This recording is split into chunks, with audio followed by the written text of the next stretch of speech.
아멘. 찬양대의 귀한 찬양 감사합니다. 주와 함께 가리라. 아골골짝 빈들에도 주와 함께 가리라. 주의 약속 믿으면서 가리라. 가사의 고백이 참 마음에 큰 감동과 도전을 주는 것 같습니다. 감사합니다. 이 시간 잠깐 기도하시고 기도하시겠습니다. 하나님 감사합니다. 귀한 강단에 주의 말씀이 선포되는 곳에 서게 하시니 감사를 드립니다. 이 시간 전하는 자와 듣는 자 모두의 마음 가운데에 하나님의 힘있고 거룩한 음성만이 남는 시간 되게 하옵소서. 예수님의 이름으로 기도드립니다. 아멘. 할렐루야. 네, 반갑습니다. 저는 아시는 분들이 계실지 모르겠지만 저는 중등부 바로 여기 저희 예배당 바로 위에 있는 중등부실에서 매주마다 중학생들과 함께 이렇게 지지고 볶고 있는 목사입니다. 사실 제가 목사가 된 지는 얼마 안 됐습니다. 이제 혹자들 하는 말로는 뭐 저기 종이 잉크도 안 말랐다 이렇게 얘기하는데 얼마 안 됐고 사실 이제 사역을 시작한 지도 그렇게 긴 세월이 되지 않아요. 근데 이제 제가 짧은 5년, 5, 6년 동안 이제 사역을 하면서 오늘 서보니 강단이 가장 높은 강단이에요. 높은 강단이고 가장 많은 분들 앞에서 제가 설교를 하는 겁니다. 그래서 지금 굉장히 긴장이 되고 있어요. 여기 물이 없네요. 네. 막 목이 막 타는데. 그래서 제가 이제 사실 3년 동안 중등부 학생들 대상으로 설교를 했어요. 그러다 보니까 이제 이렇게 장년 분들 대상으로 설교를 준비하다 보니까 굉장히 좀 이렇게 헷갈리더라고요. 왜냐하면 제가 중등부 학생들을 앞에 놓고 설교할 때는요, 되게 좀 그 액션도 크게 하고 과장스러운 좀 이렇게 표현을 하거든요. 왜냐하면 제가 지금 이런 눈빛도 좀 처음 받아봐요. 이렇게 저를 주목하시는 일이 저 흔치 않거든요.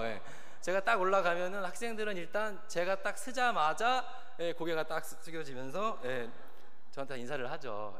그럼 저 막 뭐라 해요, 막. 근데 너무한 거 아니냐? 설교 듣다가 조는 건 이해하겠다. 근데 내가 시작도 하는데 근데 졸면 어떡하냐? 자세가 아니지 않냐? 이러면서 막 혼내키고 막 그러는데 이런 거 이제 받아보니까 되게 부담스럽고 딴짓 좀 해주세요. 농담이고요. 저는 이제 중학생 대상으로 설교를 할 때 이제 단어 선택도 이제 조금 고민을 많이 합니다. 왜냐하면 제가 이렇게 설교 중에 뭐 예를 들어서 표현을 제가 화가 많이 났습니다 이런 표현을 하더라도 우리 성도님들한테 그냥 이렇게 얘기하면 돼요. 화가 많이 났습니다. 근데 이제 학생들한테 그렇게 하면 안 되고 좀 약간 좀 안 맞거든요. 그래서 이제 저는 말을 하죠. 야, 목사님 겁나 열받았어 막 이러면서 완전 짜증난 거야 막 이런 얘기를 이제 하면은 애들이 그나마 조금 집중을 하거든요.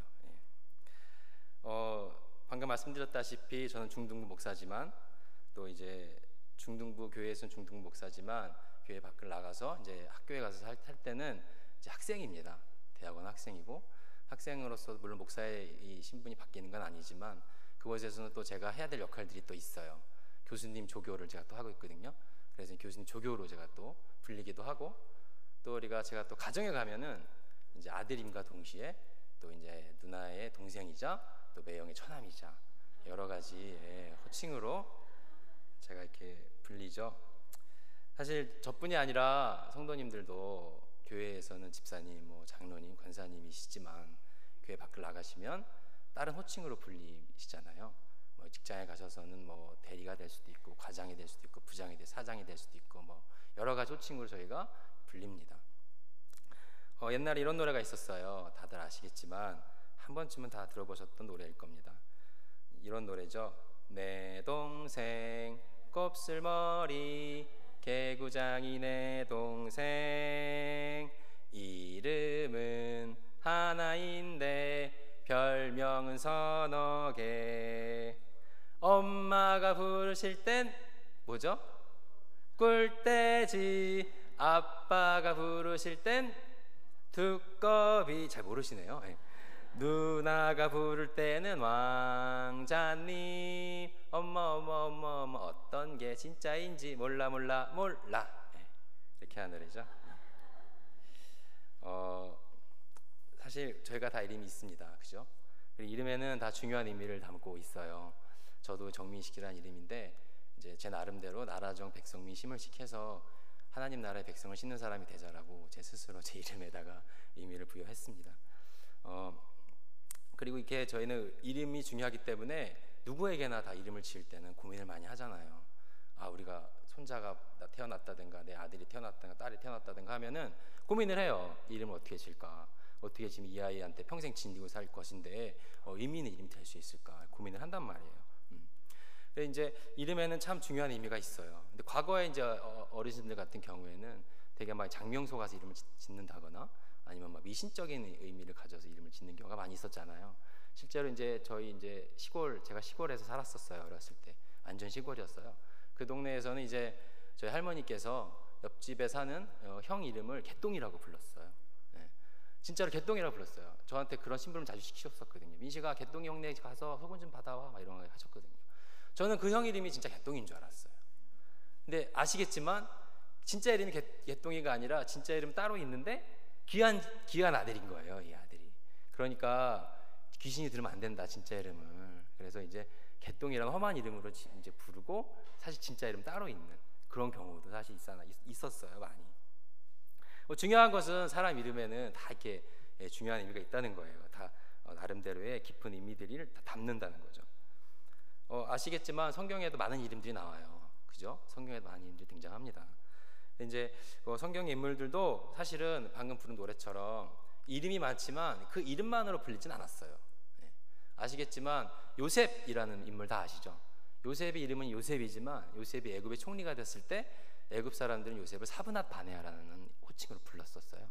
그리고 솔로몬이라는 우리 다 아는 이집트라네 이스라엘의 왕도 우리가 여디디아라는 다른 이름이 있었죠. 그리고 성경 신약에 등장하는 우리 세베대의 아들 야고보 형제 요한에게도 보아너게라는 별명이 있었습니다. 이렇듯 성경 안에 등장하는 여러 인물들한테도 그 사람을 부른 호칭에는 여러 가지가 있었다는 겁니다. 근데 이 성경에서는 종종 이름이 바뀌는 사람도 있었어요. 이름이 바뀌는 거예요. 처음에는 요셉이었지만 요셉은 뭐 사브낫 바네아라 불렸지만 이렇게 바뀌는 이름들이 많이 있었는데 되게 이렇게 이름이 바뀌는 경우는 어떤 경우에 이름이 바뀌느냐?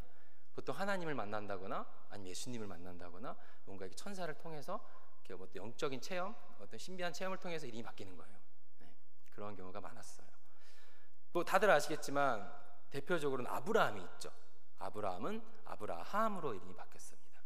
그리고 야곱 또한 천사와 씨름한 이후 이스라엘로 이름이 바뀌었습니다. 그리고 신약에 등장하는 우리 베드로 또한 원래 이름은 시몬이었습니다. 시몬이었는데 베드로로 이름이 바뀐 거죠. 이 사람들의 공통점은 하나님을 만났다거나 방금 말씀드린 것처럼 어떤 영적인 새로운 체험을 하고 나서 이름이 바뀐 거예요. 그리고 우리가 오늘 읽은 성경에도 이름이 바뀐 사람이 등장합니다. 그게 누굽니까? 바로 바울이라고 하는 사울이에요. 그러면은 궁금점이 하나 생겨야 돼요. 그럼 과연 사울도 앞에 설명한 인물들과 마찬가지로 그 이름이 바뀌는 게 하나님의 결정에서 바뀐 건가? 어떤 영적인 깊은 체험? 내가 정말 살면서 내 삶을 뒤흔들어 놓는 그 엄청난 그 기적적인 체험을 통해서 바울 또한 이름이 사울 또한 이름이 바울로 바뀐 것인가? 라는 것에 대한 질문을 던져보고 싶어요. 예전에 여름 성경학교 공과에 제가 기억이 나는데 그러한 내용의 공과가 있었어요. 어떤 거냐면 사울이 바울이 되었어요 라는 제목이었던 것 같아요. 근데 이제 그림이 두 개가 등장해요. 한쪽에는 굉장히 막 험상궂고 막 얼굴에 상처 막 이렇게 막 나 있고 막 물구락풀구락거린 그림에 사람이 서 있고, 한쪽에는 굉장히 막 온화하고 막 평안한 얼굴을 하고 성경책을 가슴에 꼭 끌어안고 있는 그러한 모습의 두 동일한 인물이 등장을 하는 거예요.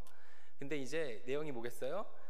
험상궂고 이 난폭한 표정을 하고 있는 이 사람은 사울이고, 이렇게 온화하고 평화로운 표정이 있는 사람은 바울이고, 사울이 바울이 되었어요 라는 내용이었던 거죠. 우리가 보통 그렇게 알고 있는 경우가 많이 있어요. 우리가 사울이 어느 순간인가 예수님을 만나서 다메섹으로 뭐 사람들 이렇게 잡으러 가다가 체험을 해갖고 막 바울 이름 바꾸고 내가 다시 새로운 삶을 살아가는 인물이 되었다.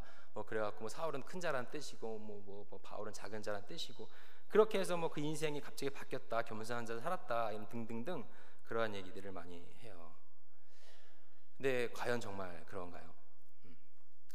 과연 정말 그런지 아닌지를 알려면 저희가 성경을 조금 유심 있게 봐야 될 필요가 있습니다. 사울이라는 이름이 성경에 어디 처음 등장하는지 혹시 아세요? 아시는 분들은 아시겠지만 바로 사도행전 7장에 등장을 해요. 7장에는 그 무슨 내용이 나올까요? 바로 그 스데반 집사 순교하는 장면이 사도행전 7장에 나와요.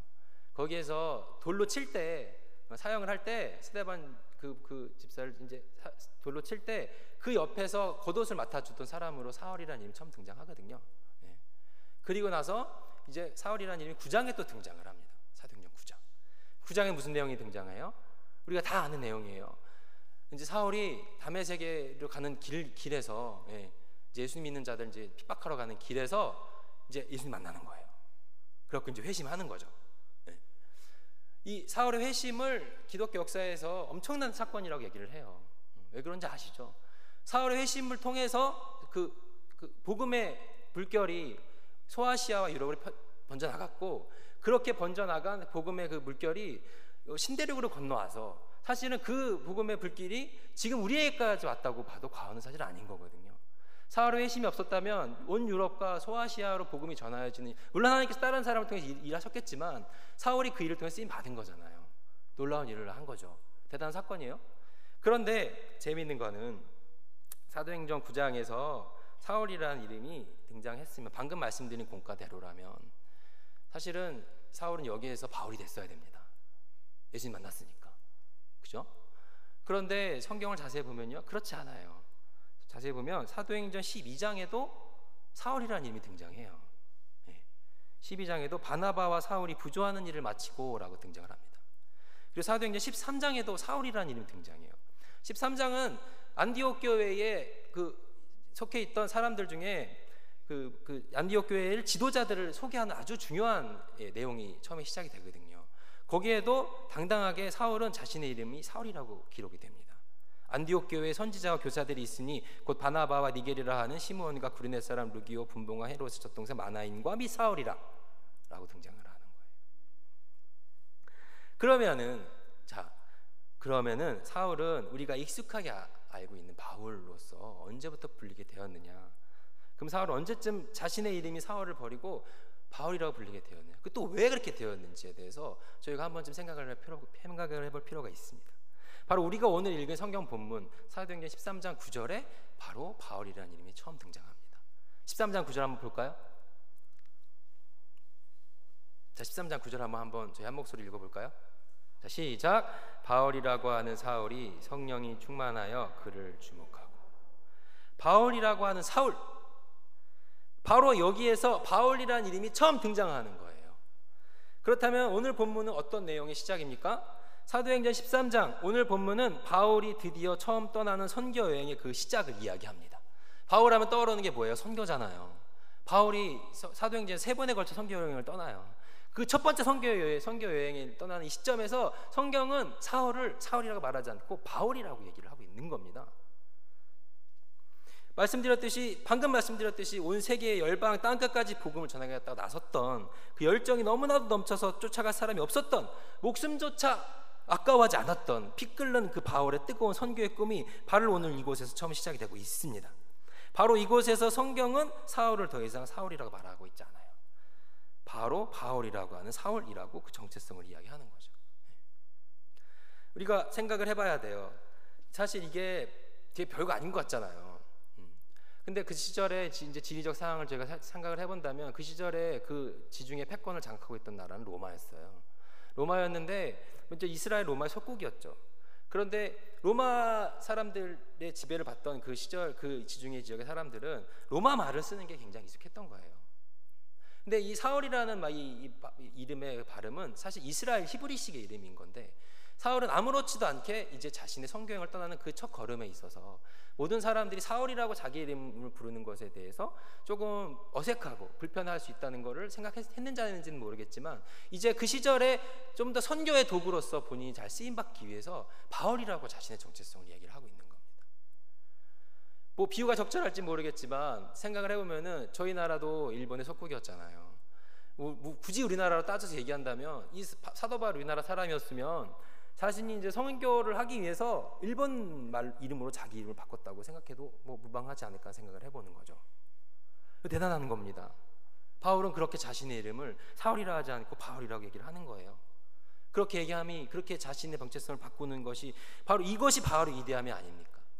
복음을 위해서, 자신이 받은 소명과 사명을 위해서 그렇게 자신이 약한 자는 약한 자대로, 율법 아래에 있는 자는 율법 아래에 있는 자대로, 유대인은 유대인대로, 내가 율법 아래에 있는 사람이 아니고 유대인이 아니지만 조금이라도 그 영광을 얻기 위해서, 고린도전서 9장에서 바울은 그렇게 얘기를 하고 있는 겁니다. 이런 일은 과거 2000년 바울한테만 있었던 게 아니에요. 그런 일이 결코 아니에요. 불과 몇백 년 전에 또 이러한 일은 비일비재하게 일어났어요. 성도님들께서, 하나님께 성도님들께서 저한테 자주 하시는 질문이 몇 가지 있어요. 이렇게 뵈면은 몇 가지 질문을 하세요. 가장 많이 질문 중 하나가 뭔 줄 아십니까? 첫 번째 질문, 목사님 여자친구 있어요? 네. 없습니다. 예. 없습니다. 여자친구는 없고요. 제가 이 자리에서 이제 드디어 밝히겠습니다. 제가 11월 14일 날 결혼합니다. 네. 날짜만 있고 사람은 없습니다. 예. 생길 줄로 믿습니다. 예. 예. 이제 두 번째로 많이 드는 질문 중에 하나가, 목사님 살쪘죠? 예. 예, 많이 쪘습니다. 예. 한영교회 와서 제가 어떤 분 말로 무섭게 쪘죠. 예. 무섭게 쪄서 한창 찌던 시절에 양복 바지가 3개가 터졌습니다. 예. 한 번은 이제 초등부실에서 이제 아이가, 초등부실 바닥 가보셨죠? 초등부실 바닥이에요. 제가 제일 처음 왔을 때 초등부였거든요. 애가 이렇게 앉아있길래 반가운 마음에 인사하려고 누구누구야 왔어? 하고 이렇게 앉는데 뻑 하고 터져가지고 일요일 아침에 설교도 하기 전에 이제 당황했던 적이 있었어요. 예. 그래서 막 그때 목사님 바지 빌려 입고 막 그랬던 적이 있었거든요. 그리고 이제 다음으로 받는 질문 중에 하나가 뭐냐면은요, 목사님 지금 어디 사세요?예요. 어디 사세요? 어디서 오세요? 이런 질문 많이 받아요. 아까 제가 잠깐 얘기했지만 제가 사는 곳은 광나루입니다. 광장동. 예. 거기에는 학교, 장로회 신학대학교 소망관 104호에서 살고 있어요. 예. 근데 이제 아직 기숙사를 벗어나지 못하고 있죠. 근데 이제 저희 학교에 와보신 분들이 계실지 모르겠는데요, 저희 학교에 오시면 나름대로 신학교다운 고유함과 정치가 있어요. 딱 보면 경건과 학문이라는 커다란 비석이 딱 그 교문 정문 앞에 있고, 기도탑이 막 쫙 서 있고, 예, 정치가 있거든요. 저희 학교에 오시면은 다른 학교랑은 좀 다른 특별함이 있어요. 그게 뭐냐면은요, 건물 이름이 좀 특별해요. 보통 이제 일반 대학교 건물은 번호로 건물 이름을 매겨요. 뭐 04-몇 호, 뭐 09-몇 호 이렇게 보통 하거든요. 근데 저희 학교는 건물 이름이 이렇습니다. 어떻게 얘기를 하냐면 소양관이라고 해요. 소양관. 소양관이 뭔 줄 아세요? 소양관은 이제 우리 주기철 목사님의 호예요. 그래서 소양 주기철 기념관. 그 건물 이름이에요. 이제 잘 모르시는 분들은 처음 오시면은 그 박물관인 줄 알아요. 예, 그 분명히 그냥 그 강의 듣는 건물인데 소양 주기철 기념관이라고 써 있으니까 박물관인가 이렇게 생각하는 거죠. 근데 박물관이 아니에요. 건물 이름이에요. 그리고 한경직 기념 예배당. 예배당도 한경직 기념 예배당이라고 하고, 이상조 기념 도서관이라고 해요. 사람 이름을 건물에다가 붙인 거죠. 근데 저희 학교 건물 중에 되게 재미있는 이름의 건물이 있어요. 바로 뭐냐면 마포삼열 기념관이라고 있어요. 마포삼열. 네. 마포삼열이 뭔지 아세요? 소양관도 사람 이름이고, 뭐 한경직 목사님도 사람 이름이잖아요. 마포삼열도 그럼 뭐겠어요? 사람 이름이겠죠. 근데 사람 이름치고는 되게 특이하지 않습니까? 되게 특이하잖아요, 마포삼열. 그럼 마포삼열 이분은 도대체 누굴까요? 이분이 누구시냐면은 바로 저희 장로회 신학교를 세우신 분이에요. 네. 이름이 굉장히 특이하잖아요. 1901년에 평양에서 평양 장로회 신학교를 설립하시고 초대 교장에 취임하셨으며 근대 교육에 힘쓰신 그런 분이에요. 네, 맞아요. 이분은 미국에서 우리나라를 사랑하셔서 우리나라의 복음을 전하기 위해서 혈혈단신 젊은 청년의 몸으로 이곳에 오신 미국 분이세요. 본명이 뭘까요? 세뮤얼 오스틴 모펫이 본명이에요. 우리나라에 처음 왔어요. 그 시절에 우리나라 영어 할 줄 아는 사람이 있었을까요? 없었겠죠. 이제 얘기했겠죠. 사람들이 이름이 궁금할 거 아니에요. 우리랑 외모도 다르고 말도 다른 사람. 나 민식, 나 민식, 너 막 이렇게 하니까, 그러다가 이제 이름이 궁금하다 보니까, 이름을 얘기하다 보니까 난 세뮤얼이야, 세뮤얼 삼열이 된 거예요. 네. 맞아요. 그렇게 된 거예요. 영어 이름은 사무엘이지만 그걸 우리나라 사람들이 잘 못 알아듣고 그거를 이렇게 무슨 소리야 이름이 뭐야라고 이렇게 듣다 보니까 사무엘이라는 이름이 삼열이 된 거예요. 모펫이라는 성은 마펫이 된 거예요. 사무엘 오스틴 마펫이 마포 삼열이 된 거예요. 네. 그런데 이분이 우리나라의 준사랑 이름 말할 수 없이 커요. 다들 아시겠지만 단순히 장로의 신학교 설립하신 분이심을 넘어서셔서 우리나라 독립을 위해서 많이 헌신하셨고 일제의 만행을 세계적으로 공개하는 일에 힘쓰기도 하셨죠. 그리고 뭐 유일한 일화가 많아요. 유명한 일화가 많아요. 이분이 사역을 하실 때 막 사람들이 막 어떤 청년이 사는 집에 막 돌멩이를 집어 던지고 미국 귀신 사는 집이다. 그리고 막 그 시장 바닥에서 시장 거리에서 말씀을 전하고 있을 때 그러고도 아무 반응이 없으니까 그 얼굴을 향해 돌을 던졌는데 턱에 정통으로 맞아서 피를 줄줄 흘리면서 말씀을 전하시더니, 그리고 도망가는 청년이 다쳤는데 이 다친 청년을 이 마포 삼열 이 목사님께서 사랑으로 치유해 주셔서 그 사람이 바로 어떤 사람이 됐냐면은 우리 초대교회에 아주 유명하신 이기풍 목사님이 되신 일화는 다 알고 있는 일화잖아요. 마포 삼열 이 목사님께서 우리나라에 주신 사랑이 너무 커요. 너무나 많아요. 일일이 다 말하기 힘들 만큼. 그런데 우리나라 기독교 역사에 이름을 남긴 분이 마포 삼열 한 분뿐입니까?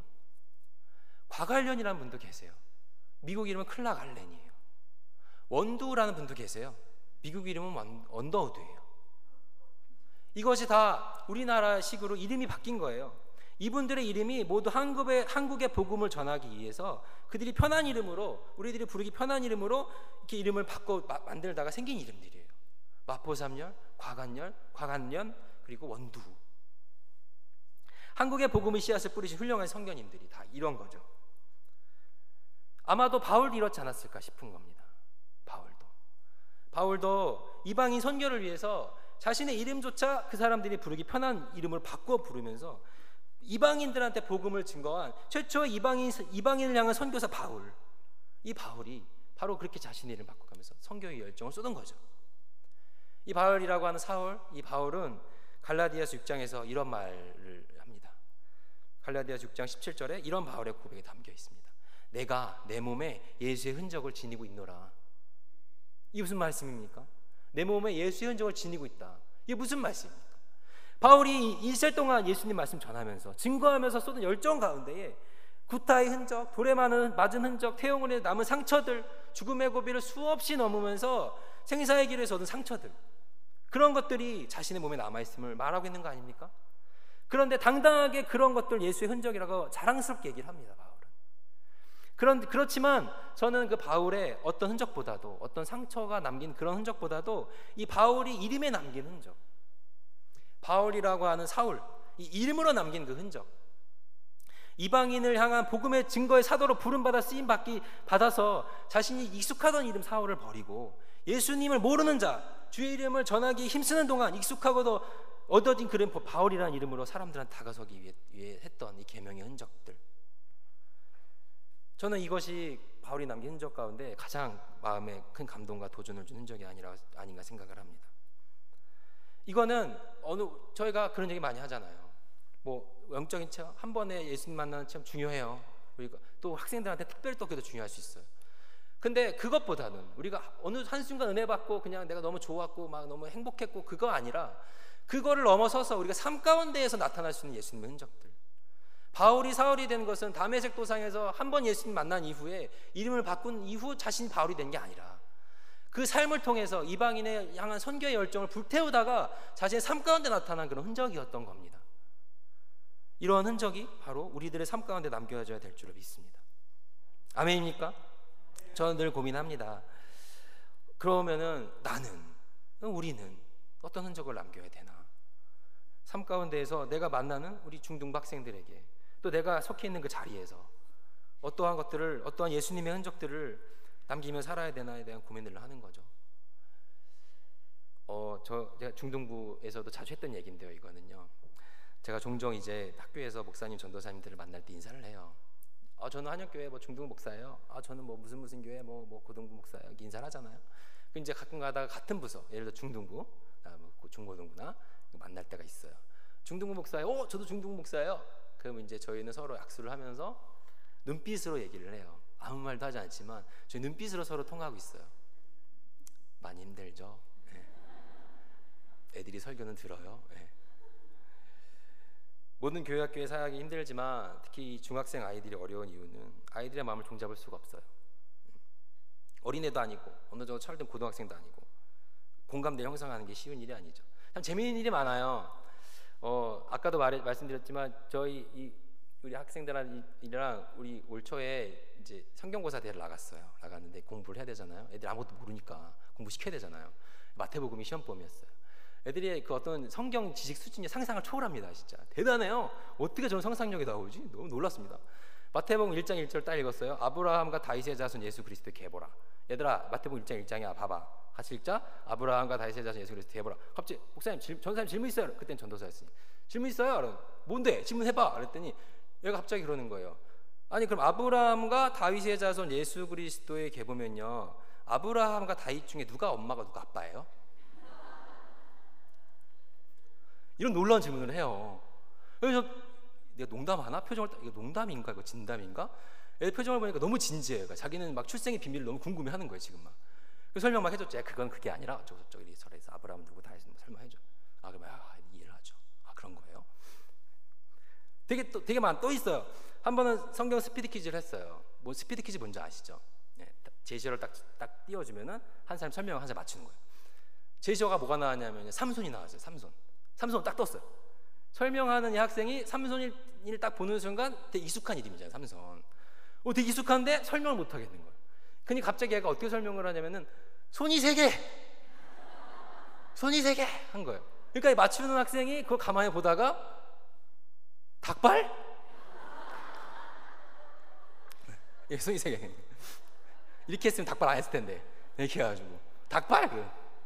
빵 터졌죠. 너무 재밌어요. 막 웃고 우리끼리 막 맞췄어요. 결국에는 삼손 맞춰가지고 막 박수 쳐주고 와 대단하다고 막. 네.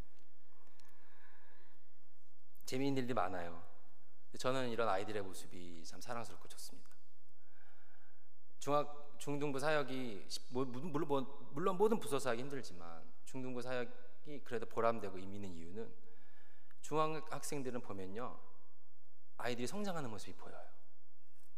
중1 아이가 다르고 중2가 다르고 중3이 달라요. 물론 중2가 많이 힘들죠. 그런데 중2 때 아이들 우리 중2병이라는 말도 심지어 생겼잖아요. 가장 많이 하는 말이 안 해요. 안 해요. 너 이번 주 기도 좀 할래? 못해요. 다음 주 교회 안 올 거예요.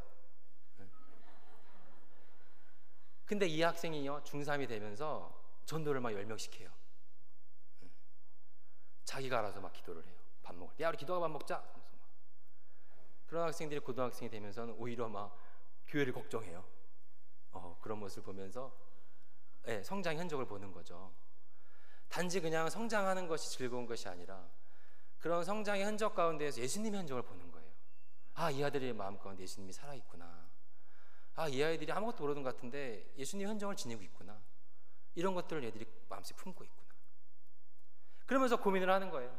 이 학생들이 예수님의 흔적을 마음에 품고 살아가면서 이거를 자신의 신앙의 고백으로 만들어가고 더 나아가 밖으로 나가 세상 가운데에서도 예수님의 흔적을 나타내는 자로서 살아갈 수 있다면 그것만큼 의미 있고 보람된 일이 어디 있겠습니까? 아무 생각도 없는 것 같은 아이들이 자신의 정체성을 찾아가는 것, 그리고 그런 아이들 가운데 작게나마 자라고 있는 예수님의 흔적을 보면서 그러면 내 마음 가운데 있는 예수님의 흔적도 되돌아보는 거죠. 그럼 우리는 어떤 흔적을 갖고 살아가야 되는가? 우리가 떠난 그 자리에는 어떠한 예수님의 흔적을 남길 수 있을까를 고민을 해야 되는 겁니다. 하나님께 성도 여러분, 우리도 언젠가는 이 세상을 떠나야 될 순간이 다 오잖아요. 지난주에 했던 찬양 마라나타, 저 너무 그 찬양 좋아해요. 예수님 오시옵소서. 언젠가 예수님 만날 그날에, 주 예수님께서 이 땅에 오실 그날에 내가 예수님 앞에 섰을 때에 예수님 앞에서 제가 이렇게 세상 가운데서 비록 넘어지고 부족하고 쓰러질 때도 많았지만, 실수할 때도 많았지만 제가 이런 흔적들을 좀 남겨보고자, 예수님의 이런 흔적들을 좀 나타내보고자 이렇게 주님 앞에 몸부림쳐 살았다고 고백하는 그 순간 가슴이 너무 터질 것 같아요. 그런 생각하면 바라기는 저희들도 살아가는 이 세상의 삶에 있어서 이러한 예수님의 흔적을 남기고 살아가는 사람들이 되기를 간절히 바랍니다. 어떤 흔적을 남기시겠습니까? 부담의 흔적입니까? 불평의 흔적입니까? 분쟁의 흔적입니까? 아니면은 사랑의 흔적, 은혜의 흔적, 미소의 흔적을 남기겠습니까? 자신의 이름이 사울임에도 바울로 불리기를 하나 부끄러워하지 않고 기분 나빠하지 않으면서 이방인의 사도로 바울로서 살아가면서 감당했던 바울이라고 하는 사울, 머나먼 이국 땅에 그 어느 곳 하나 아는 사람도 없는 이곳에 와서 복음의 씨앗을 전하기 위해 온몸을 던졌던 마포 3렬이라 하는 사무엘 모펜, 과갈련이라고 하는 클라갈렌, 원두우라고 하는 원더우드, 이들의 삶은 단지 그냥 몇백 년 전의 과거에 있었던 삶으로 끝나는 것이 아니라 지금 우리가 살아가는 이 삶에서도, 우리가 살아가고 있는 현장 속에서도 우리가 예수님의 흔적을 나타내는 사람으로서 내가 주님 앞에 서는 그 자리에, 주님 앞에 설 때에 그때 사랑이라고 하는 내 흔적, 인내라고 하는 우리의 흔적, 소망이라고 하는 성령의 열매 흔적, 믿음이라고 하는 우리의 흔적들을, 그리스도의 흔적을 지닌 자로 그 흔적을 세상 가운데 또 우리가 삶의 살이 가운데에 남기며 살아갈 수 있는 우리 모두가 될 수 있기를 간절히 부탁드립니다. 기도하겠습니다. 하나님, 저희 안에 있는 예수님의 흔적을 바라보고